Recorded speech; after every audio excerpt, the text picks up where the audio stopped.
হালাল পন্থায় যৌন চাহিদা নিবারণ করে তারা সীমা লঙ্ঘনকারী নয়, আর যারা হারাম পন্থায় যৌন চাহিদা নিবারণ করে তারা সীমা লঙ্ঘনকারী।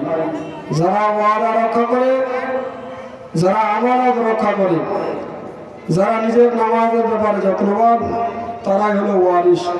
তারা হলো জান্নাতুল ফেরদাউসের ওয়ারিস। তারা সেখানে অনন্ত অসীম চিরকাল থাকবে। এ হলো তেলাওয়াতকৃত আয়াতে কারিমার সরল বাংলা তরজমা। আল্লাহ রাব্বুল আলামিন এই সূরা আল মুমিনুন নাযিল করেছেন। এই সূরাটি এমন একটি সূরা যে সূরার মধ্যে আল্লাহ তাআলা সূরাটা আরম্ভই করেছেন মুমিন বান্দাদেরকে সুসংবাদ দিয়ে। পৃথিবীর মধ্যে 800 কোটিরও অধিক মানুষ বসবাস করতেছে। এই মানুষগুলো 4 ভাগে বিভক্ত। এক ভাগ মানুষ হলো পাগল। পাগল তো পাগলই, কি বলেন, তার কোনো হিসাব নিকাশ নাই, বিনা হিসেবে জান্নাত পেল, সুবহানাল্লাহ। দ্বিতীয় শ্রেণীর মানুষ হলো তারা হলো কাফের। এই কাফের মানুষগুলো আসমানের নিচে জমিনের উপরে নিকৃষ্ট মানুষ, আল্লাহ তাআলার কাছে ঘৃণিত মানুষ। কাফেরদের জন্য আল্লাহ তাআলা চিরস্থায়ী জাহান্নামের বন্দোবস্ত করেছেন। ইন্নাল্লাযীনা কাফারু মিন আহলিল কিতাবি ওয়াল মুশরিকিনা ফী নারি জাহান্নাম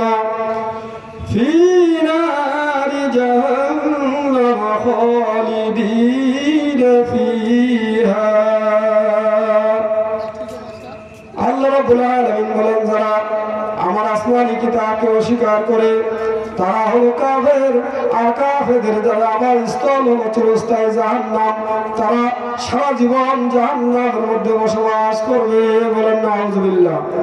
দ্বিতীয় শ্রেণীর মানুষ হলো মুনাফিক। তারা আসমানের নিচে জমিনের উপরে সবচাইতে ঘৃণিত মানুষ, আল্লাহ তাআলার কাছে অপছন্দনীয় মানুষ হলো সবচাইতে অপছন্দনীয় মানুষ আল্লাহর কাছে যারা মুনাফিক। আল্লাহ রাব্বুল আলামিন সূরা আল মুনাফিকুন নাযিল করেছেন, কাফেরদের ব্যাপারে সূরা নাযিল করেছেন। আল্লাহ রাব্বুল আলামিন বলেন, ও দুনিয়াবাসী, আসমানের নিচে জমিনের উপরে সবচাইতে নিকৃষ্ট মানুষ হলো যারা মুনাফিক। মুনাফিকদের অনেক গুণাবলী আল্লাহ তাআলা বর্ণনা করেছেন। মুনাফিকদের গুণাবলী আমরা মূলত 3টা জেনে থাকি, কিন্তু মুনাফিকদের গুণাবলী মূলত 4টা। 1 নম্বরে কথা বলার সময় মিথ্যা বলবে, ওয়াদা করলে ভঙ্গ করবে, আমানত রাখলে আমানতের খেয়ানত করবে। আর প্রতিবেশীর সাথে যদি ঝগড়া লাগে, কিংবা ভাই ভাইস্তার সাথে যদি ঝগড়া লাগে, কারোর সাথে যদি ঝগড়া লাগে, তাহলে মুখের ভাষা খারাপ করে গালি দেয়। এই 4টা হলো মুনাফিকদের আলামত। আল্লাহ রাব্বুল আলামিন বলেন, ও আমার বান্দারা, ও দুনিয়াবাসী, যারা মুনাফিক তারা হলো সর্বনিকৃষ্ট মানুষ। তাদের আওয়াজ স্থল হলো ইন্নাল মুনাফিকিনা ফিদ দারকি আসফালি মিনান নার। আল্লাহ রাব্বুল আলামিন বলেন, তারা সবচেয়ে নিকৃষ্ট বান্দা, আর তাদের আওয়াজ স্থলটা হলো সর্বনিম্ন জাহান্নামের সর্বনিম্ন স্তরে, জাহান্নামের অতল তলদেশে তারা বসবাস করবে, বলেন নাউযুবিল্লাহ। আল্লাহ রাব্বুল আলামিন বলেন, বান্দা, 3য় নম্বর গেল 4th নম্বর মানুষ হলো তারা হলো খাঁটি মানুষ, মুমিন বান্দা যারা, এরা হলো আল্লাহ তাআলার কাছে পছন্দনীয় বান্দা। আল্লাহ রাব্বুল আলামিন বলেন, ও দুনিয়াবাসী, ও দুনিয়ার মানুষ, যারা মুমিন তারা হলো আমি আল্লাহর সবচাইতে পছন্দনীয় বান্দা, বলেন সুবহানাল্লাহ। আল্লাহ রাব্বুল আলামিন তাই তো এই সূরা আল মুমিনুন আরম্ভ করেছেন মুমিন বান্দাদেরকে সুসংবাদ দিয়ে। আল্লাহ রাব্বুল আলামিন বলেন, قد أفلح المؤمنون।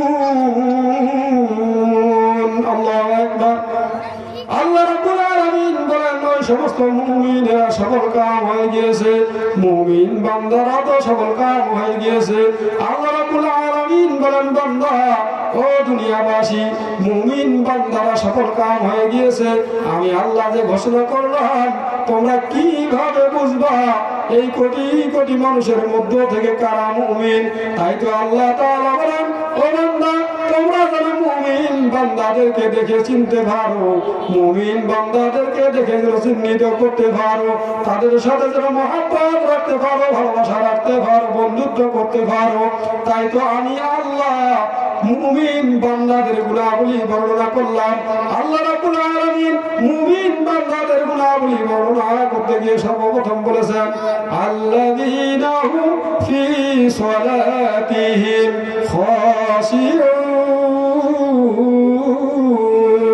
আল্লাহু আকবার। আল্লাহ রাব্বুল আলামিন বলেন, ও দুনিয়াবাসীরে, আমার মুমিন বান্দাদের এক নম্বর গুণ হলো তারা বিনয়ের সহিত নামাজ আদায় করে। কিসের সহিত? বিনয়ের সহিত নামাজ আদায় করে। শুধু নামাজ আদায় করলে হবে না, নামাজ পড়লেই হবে না, সালাত আদায় করলেই শুধু হবে না। আল্লাহ রাব্বুল আলামিন বলেন আমার মুমিন বান্দাদের এক নম্বর গুণাবলী হলো তারা বিনয়ের সহিত নামাজ আদায় করে। মসজিদ ভর্তি মুসল্লি, কিন্তু প্রথম কাতারের মুসল্লি যারা রয়েছে লক্ষ্য করে দেখবেন তো কয়জনের নামাজের মধ্যে বিনয় নম্রতা আছে? কি বলেন? বিনয় নম্রতা শুধু নামাজ পড়লেই হবে না। আল্লাহ রাব্বুল আলামিন বলেন বান্দা শুধু নামাজ পড়লেই হবে না, রে বান্দা শুধু সদা সালাত আদায় করলেই হবে না, নামাজটা বিনয়ের সহিত আদায় করতে হবে। বিনয়ের সহিত যদি তুমি নামাজ আদায় করতে পারো তাহলে তুমি মুমিন বান্দাদের এক নম্বর গুণ অর্জন করতে পারবা। তাই তো নামাজ আমাদেরকে বিনয়ের সহিত আদায় করতে হবে, কিন্তু আমাদের নামাজের মধ্যে তো বিনয় নম্রতা নাই। বিনয় নম্রতা আসার জন্য শর্ত হলো আমরা যেই নামাজের জন্য দাঁড়িয়েছি মনে করতে হবে এই নামাজটাই আমার জীবনের শেষ নামাজ, এই নামাজটাই আমার জীবনের শেষ নামাজ। এই বিষয়টা যদি আপনি আমি অন্তরে বসাইতে পারি, বিশ্বাস যদি আমরা অন্তর দিয়েই করতে পারি যে এই নামাজটাই আমার জীবনের শেষ নামাজ, তাহলে দেখবেন অটোমেটিক নামাজের মধ্যে বিনয় নম্রতা চলে আসবে। কথা বলেন ঠিক কিনা?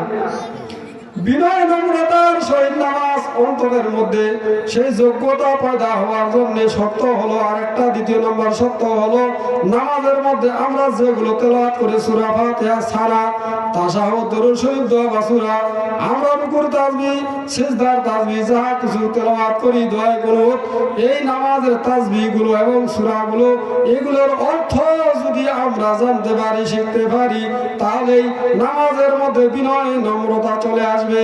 কিন্তু 50 বছর ধরে নামাজ পড়তেছি, সূরা ফাতিহার মধ্যে কি পড়ি জানি না, তাশাহুদের মধ্যে কি পড়ি জানি না, জানার চেষ্টাও করি না, তাহলে বিনয় নম্রতা আসবে কিভাবে? এই নামাজের মধ্যে আমরা যেই দোয়াগুলো পড়ি যেই সূরাগুলো পড়ি এই মাদ্রাসার মধ্যে সেগুলো শিক্ষা দেওয়া হয়, এই মাদ্রাসা ছাত্রও দিতে চাই না, সন্তানদেরকেও দিতে চাই না, তাহলে আমাদের নামাজগুলো কিভাবে কবুল হবে বলেন? তাহলে বিনয় নম্রতার সহিত নামাজ আদায় করতে পারবো তখনই যখন আমরা নামাজের সূরা কিরাআতগুলোর অর্থ শিখতে পারবো। তাহলে এই নামাজের অর্থগুলো এই মাদ্রাসায় শিক্ষা দেওয়া হয়, এই মাদ্রাসা দ্বীনী প্রতিষ্ঠানগুলোকে মহব্বত করবো তো ইনশাআল্লাহ নাকি?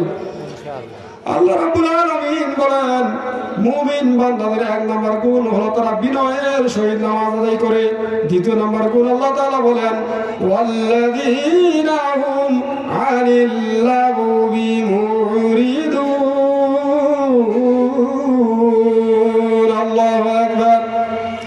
আল্লাহ রাব্বুল আলামিন বলেন আমার মুমিন বান্দাদের দ্বিতীয় নম্বর গুণ হলো তারা হয়তো কথা এবং কাজ থেকে বিরত থাকে, তারা হয়তো কথা এবং কাজ থেকে নিজেকে দূরে সরায় রাখে, নিজেকে বিরত রাখে, হয়তো কথা হয়তো কাজ থেকে নিজেকে বিরত রাখে।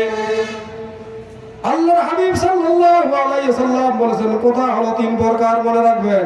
আজকের মাহফিল অর্ধরাত পর্যন্ত হবে, অন্তত 3টা কথা নিয়ে যান। আল্লাহর হাবিব সাল্লাল্লাহু আলাইহি ওয়াসাল্লাম বলেছেন কথা হলো 3 প্রকার। এক নম্বর কথা হলো যেটা বললে গুনাহ হয় ওটা না বলাই ভালো। দ্বিতীয় নম্বর কথা হলো যেটা কথা বললেও হয় না বললেও হয়। আল্লাহর হাবিব সাল্লাল্লাহু আলাইহি ওয়াসাল্লাম বললেন তোমরা দ্বিতীয় নম্বর কথা বর্জন করবা। আর তৃতীয় নম্বর কথা হলো যেটা না বললেই নয়। আল্লাহর হাবিব সাল্লাল্লাহু আলাইহি সাল্লাম বলেন ও আমার উম্মতরা যেই কথা না বললেই নয় এই কথাটাই শুধু তোমরা বলবা, আর বাকি দ্বিতীয় 2 নম্বর এবং প্রথম নম্বর এই 2 শ্রেণীর কথা থেকে তোমরা নিজেকে বিরত রাখবা। তাহলে ওইটুক কথা আর ওইটুক কাজ থেকে বিরত থাকে যারা মুমিন বান্দা। আল্লাহ রাব্বুল আলামিন মুমিন বান্দাদের গুনাহগুলি বর্ণনা করতে গিয়ে 3 নম্বর